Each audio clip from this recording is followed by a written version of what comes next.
Hello दोस्तों, आज मैं आपको एक बहुत ही मजेदार कहानी सुनाने जा रहा हूं। यह कहानी शेख चिल्ली की विचित्र लेकिन साहसिक हरकतों का अद्भुत उदाहरण है। एक दिन नवाब साहब ने कालेसर के जंगलों में शिकार का कार्यक्रम बनाया। कालेसर का जंगल अपने खतरनाक और खूंखार जानवरों के लिए जाना जाता था। वहां अकेले शिकार करना बेहद जोखिम भरा काम था, इसलिए नवाब साहब ने हर तरह की तैयारी करने का फैसला किया। वजीर ने कड़े इंतजाम किए, पानीपत से प्रशिक्षित हाथी बुलवाए गए और शिकार के लिए विशेष बंदूकें तैयार करवाई गई। नवाब साहब की यात्रा से पहले ही एक विशेष दल जंगल में भेजा गया ताकि मचान बनवाए जा सके और जरूरत पड़ने पर हांका लगाने वालों का इंतजाम किया जा सके। जब सब तैयारियां पूरी हो गई, तब सवाल उठा कि नवाब साहब के साथ इस शिकार में कौन जाएगा। सभी जानते थे कि शेख चिल्ली को ले जाना जोखिम भरा हो सकता है, क्योंकि वे अनाड़ी और नासमझ माने जाते थे। उनके बारे में यह मशहूर था कि खुदा ने उन्हें ज्यादा अक्ल नहीं बख्शी थी और उनकी काया भी दुबली पतली थी, जैसे उन्हें बहुत जल्दबाजी में बनाया गया हो। बावजूद इसके शेख चिल्ली ने जिद पकड़ ली कि वह इस शिकार में जाएंगे। उन्होंने नवाब से कहा कि अगर उन्हें साथ नहीं लिया गया तो वह पीछे पीछे जंगल में पहुंच जाएंगे। नवाब ने उनकी बात सुनी तो गुस्से में बोले, तुम एक चूहे को नहीं मार सकते, शिकार क्या करोगे? शेख चिल्ली ने जवाब दिया, हुजूर, मौका मिलेगा तभी तो कर पाऊंगा। शेख चिल्ली की इस जिद और दृढ़ता को देखकर नवाब साहब ने उन्हें अपने दल में शामिल कर लिया। काफिला पूरी तैयारी के साथ कालेसर के घने जंगलों में पहुंचा, जहां पहले से ही सब इंतजाम थे। तय हुआ कि रात में तेंदुए का शिकार किया जाएगा। दिन ढलते ही सभी लोग पानी, खाना और बंदूकें लेकर मचानों पर बैठ गए। यह चांदनी रात थी और सभी की नजरें उस चारे पर टिकी थीं जिसे तेंदुए को लुभाने के लिए बांधा गया था। शेख चिल्ली को नवाब साहब ने एक और साथी शिकारी शेख फारूक के साथ एक मचान पर बैठाया था। हालांकि वजीर चाहता था कि शेख चिल्ली अकेले मचान पर बैठे ताकि उनकी हरकतों से बचा जा सके, लेकिन नवाब साहब ने यह सोचकर उन्हें अकेला नहीं छोड़ा कि कहीं शेख चिल्ली कोई बेवकूफी न कर बैठे और शिकार हाथ से ना निकल जाए। इस तरह शेख फारूक उनके साथ मचान पर बैठ गए। तेंदुए का इंतजार करते हुए 3 घंटे बीत गए और शेख चिल्ली का धैर्य जवाब देने लगा।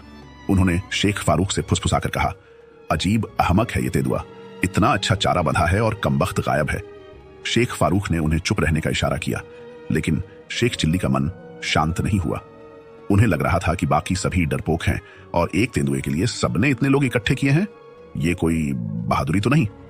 वह खुद को सबसे ज्यादा साहसी मानते हुए सोचने लगे कि यदि तेंदुआ अभी आ जाए तो वे उसे नीचे उतरकर थपेड़ देंगे। शेख चिल्ली अपनी कल्पनाओं में खोए हुए थे कि कैसे वे तेंदुए के पीछे बंदूक लेकर भागेंगे और आखिरकार उसे हरा देंगे। इसी दौरान उन्होंने तेंदुए के आने की कल्पना में ही बंदूक की लबलबी पर हाथ रखा और अनजाने में बंदूक का ट्रिगर दब गया। एक जोरदार धमाका हुआ और सभी लोग चौंक उठे। शेख चिल्ली ने चिल्लाकर पूछा, क्या हुआ?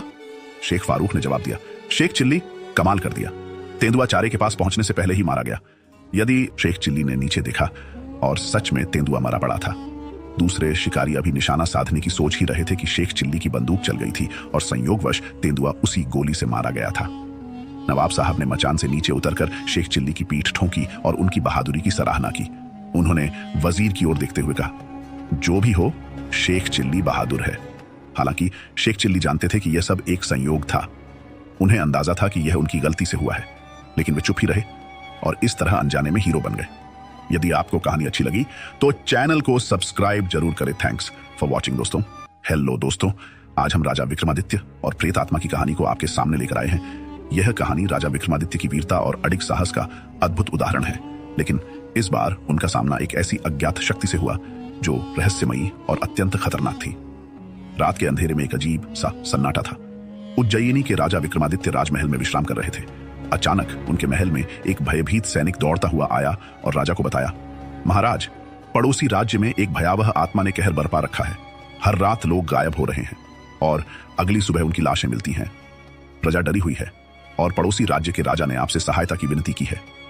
राजा विक्रमादित्य ने स्थिति की गंभीरता को समझते हुए स्वयं उस राज्य की ओर प्रस्थान करने का निर्णय लिया।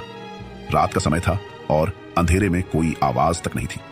रास्ते में विक्रमादित्य एक निर्जन गांव से गुजरे, जहां हर घर के दरवाजे बंद थे और कोई भी बाहर नहीं दिख रहा था। यह गांव अत्यंत डरावना और सुनसान था। राजा ने देखा कि हर घर के बाहर राख से बने हुए अजीबो गरीब निशान बने हुए थे। विक्रमादित्य ने अपने रक्षकों से कहा, यह जगह अवश्य ही किसी रहस्य को छुपाए हुए है।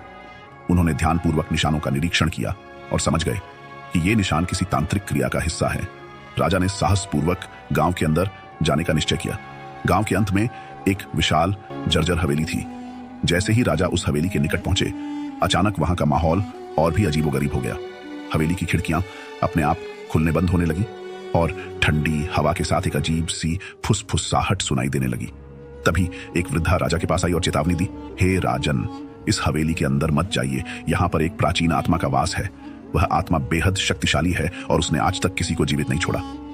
लेकिन राजा विक्रमादित्य किसी भी रहस्य और खतरे से पीछे हटने वाले नहीं थे। उन्होंने वृद्धा को आश्वस्त किया और हवेली के अंदर कदम रख दिया।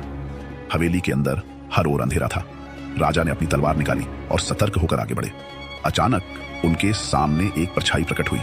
यह कोई साधारण परछाई नहीं थी, यह एक अजीब और डरावना आकार था जो मानो किसी इंसानी चेहरे को विकृत कर डरावनी शक्ल में बदल चुका था। वह आवाज में बोली, हे राजा विक्रमादित्य, तुम यहाँ क्यों आए हो? क्या तुम्हें मृत्यु का भय नहीं है? राजा ने निर्भीकता से उत्तर दिया, मैं अपनी प्रजा की रक्षा करने आया हूं और किसी भी खतरे का सामना करने के लिए तैयार हूं। यदि तुम निर्दोषों का जीवन बर्बाद कर रहे हो तो तुम्हें मुझसे होकर गुजरना होगा। अचानक आत्मा ने अपने हाथों से एक अजीब रोशनी निकाली और राजा की ओर फेंकी।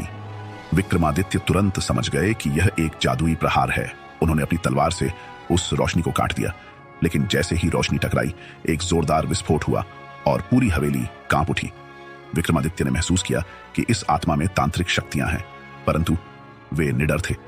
उन्होंने अपनी तलवार उठाई और आत्मा पर प्रहार किया, पर आत्मा हवा में घुलती सी दिखाई दी और पीछे से हंसते हुए बोली, तुम मुझे हरा नहीं सकते राजा विक्रम, मैं काल के साथ बंधी एक प्राचीन आत्मा हूं।